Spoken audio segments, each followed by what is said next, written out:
नमस्कार दोस्तों, स्वागत है आपका बीएल स्टडी क्लासेज पर।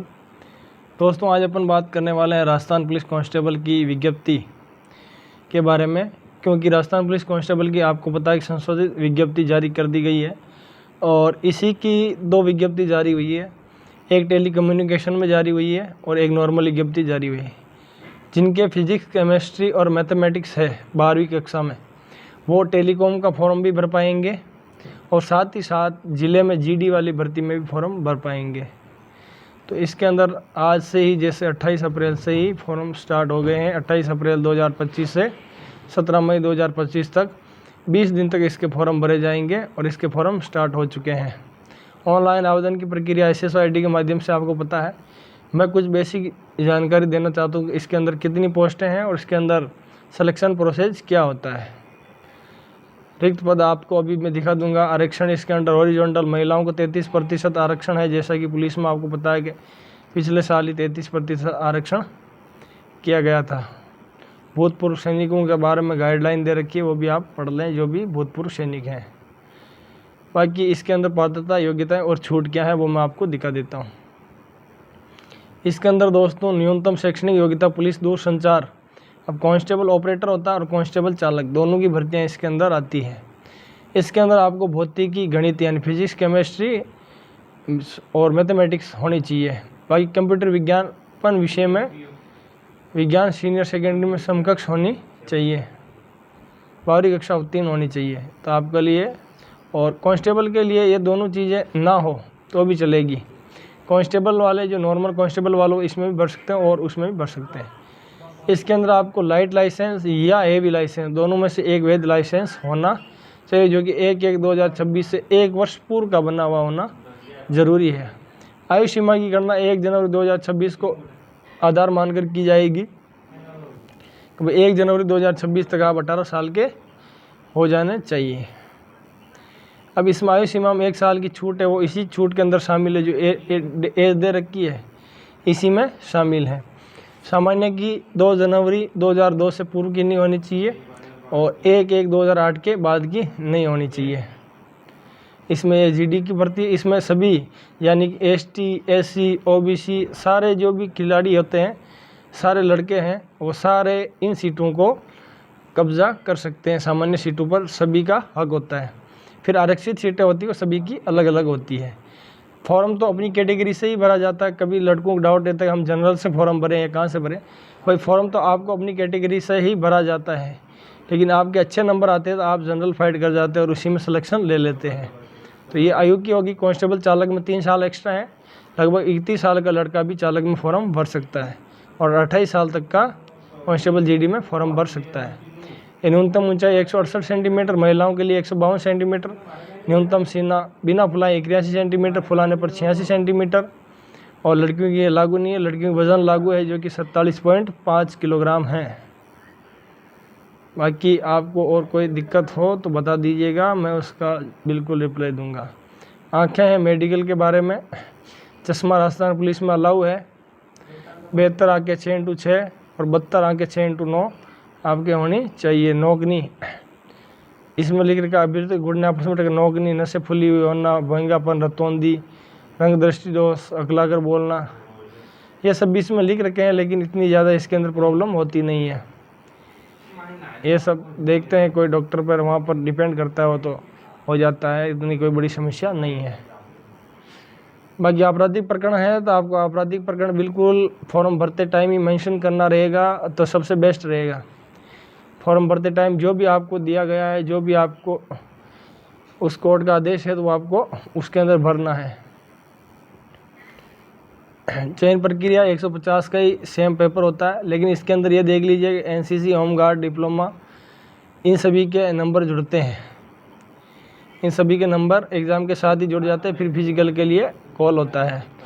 अब इसमें सबसे बड़ी देखने वाली बात है कि राजस्थान पुलिस GD नॉर्मल सामान्य भर्ती आती है, उसके अंदर 20 नंबर की मैथमेटिक्स दे रखी है इसी पोर्शन के अंदर। लेकिन इसके अंदर बिल्कुल ही अलग, इसके अंदर तार्किक योग्यता, रीजनिंग है, कंप्यूटर है, उसके साथ अलग से जो विषय दे रखे वो इंटरनेट, सूचना प्रौद्योगिकी, संचार, साइबर सुरक्षा, कृत्रिम बुद्धिमत्ता, साइबर अपराध, डिजिटल फॉरेंसिक, ये सारी चीज़ें इसके अंदर दे रखी है। तो इसका सिलेबस बिल्कुल अलग हो गया उससे। अब रीजनिंग है क्या, और ये अपने कंप्यूटर तो है, लेकिन इसके अंदर मैथमेटिक्स नहीं है दोस्तों, ये ध्यान देने वाली बात है। इसके अंदर मैथ्स नहीं है, जबकि इंटरनेट इनके बारे में सामान्य जानकारी होना ये ज़्यादा इम्पोर्टेंट। इसके अंदर सामान्य ज्ञान भी है, वही विज्ञान विषय, वही करंट अफेयर है, ये सेम है। उधर ये 45 नंबर का आता है और इधर ये 25 नंबर का ही आता है, ये देख लीजिए।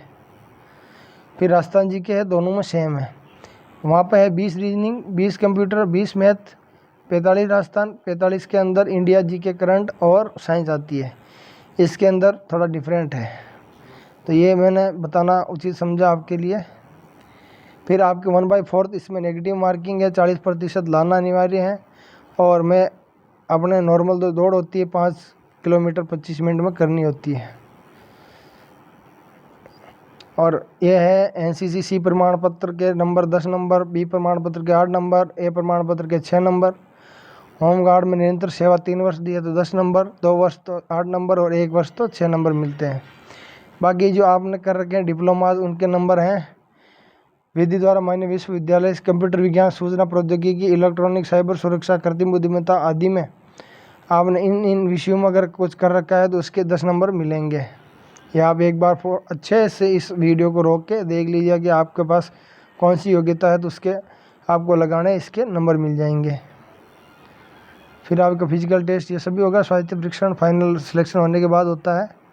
और अब मैं आपको कुछ पोस्टें हैं जो इसकी दिखा देता हूँ। पोस्टें हैं ये एक बार आप अच्छे से देख लें। पुलिस ट्रेनिंग कम्युनिकेशन में सामान्य वर्ग में विधवा की 13, परित्यक्ता 3, सामान्य पुरुष की 144 पोस्टें हैं। सामान्य पुरुष की कितनी 144 पोस्टें हैं। और सामान्य महिला की आपके बता दी है मैंने, कुल सामान्य वर्ग में विधवा की है, महिला की नहीं है, ठीक है। फिर आगे है महिलाओं के अंदर विधवा, परित्यक्ता और सामान्य महिलाएं हैं 144, यह है। विधवा की 13 है, परित्यक्ता की 3 है, सामान्य महिला की 144 है, सामान्य पुरुष की 248 पोस्टें हैं। कितनी दोस्तों 248 पोस्टें। फिर एससी की है विधवा 5, परित्यक्ता 1, सामान्य महिला 67 और पुरुष की 112 वैकेंसीज आई हुई है। एसटी वर्ग में महिला की विधवा 4, परित्यक्ता 1, सामान्य 51 और पुरुष वर्ग में है 86।